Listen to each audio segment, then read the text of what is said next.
नमस्कार दोस्तों, मैं के आपका फिर से स्वागत करता हूं हमारे चैनल के सब जानता है में। दोस्तों, भगवान श्री कृष्ण के चमत्कार और लीलाओं के बारे में कौन नहीं जानता है। यह भगवान विष्णु के अवतार थे। यह जो चाहे कर सकते थे और कई मौक़ों पर किया भी था। लेकिन एक ऐसा भी मौका आया था जब श्री कृष्ण को रणभूमि छोड़कर भागना पड़ा था, जिस वजह से उनका नाम रणछोड़ पड़ा था। अब आप सोच रहे होंगे कि वो तो भगवान थे, फिर उन्हें किसी से भागने की क्या ज़रूरत थी।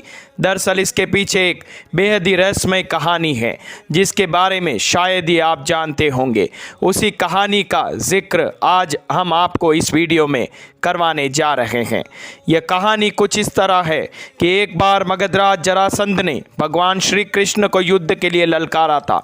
लेकिन वह सिर्फ अकेले नहीं, बल्कि उसने श्री कृष्ण के खिलाफ युद्ध के लिए यवन देश के राजा काल यवन को भी अपने साथ मिला लिया था। दरअसल काल यवन को भगवान शंकर से यह वरदान मिला था कि ना तो कोई चंद्रवंशी और न कोई सूर्यवंशी उसको युद्ध में हरा सकता है। उसे न तो कोई हथियार मार सकता है और न कोई अपने बल से हरा सकता है। भगवान शंकर से मिले वरदान की वजह से काल यवन खुद को अमर और अजय समझने लगा था। उसे लगने लगा था कि कोई भी उसे युद्ध में नहीं हरा सकता है और न ही मार सकता है। जरासंध के कहने पर काल यवन ने अपनी सेना के साथ मथुरा पर आक्रमण कर दिया।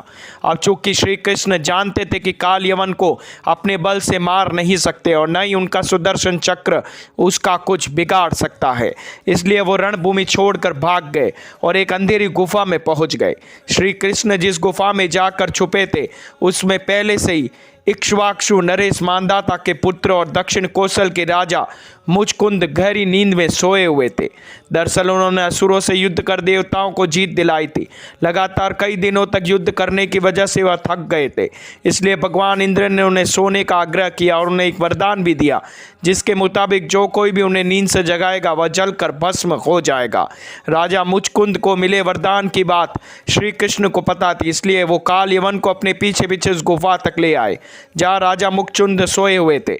श्री कृष्ण ने काल यवन को भ्रमित करने के लिए अपना पीताम्बर राजा मुचकुंद को ऊपर डाल दिया। राजा मुचकुंद को देखकर काल यवन को लगा कि वह श्री कृष्ण ही है और उससे डरकर अंधेरी गुफा में छुपकर सो गए हैं, इसलिए उसने श्री कृष्ण समझकर राजा मुचकुंद को नींद से उठा दिया। अब राजा मुचकुंद ने जैसे ही नींद से उठे, काल यवन वही जलकर भस्म हो गया। असल में वह भगवान श्री कृष्ण की ही एक लीला थी। उन्होंने महाभारत के युद्ध में गीता का उपदेश देते हुए कहा भी था, सृष्टि में जो कुछ भी होता है उन्हीं की इच्छा से होता है। तो जाहिर है काल यवन का अंत भी उन्हीं की इच्छा से हुआ था। तो दोस्तों, कैसी लगी मेरी ये जानकारी? अगर मेरी ये वीडियोस आप लोगों को पसंद आते हैं तो प्लीज़ लाइक शेयर सब्सक्राइब करना ना भूलें और हाँ, कमेंट करना भी ना भूलें। धन्यवाद।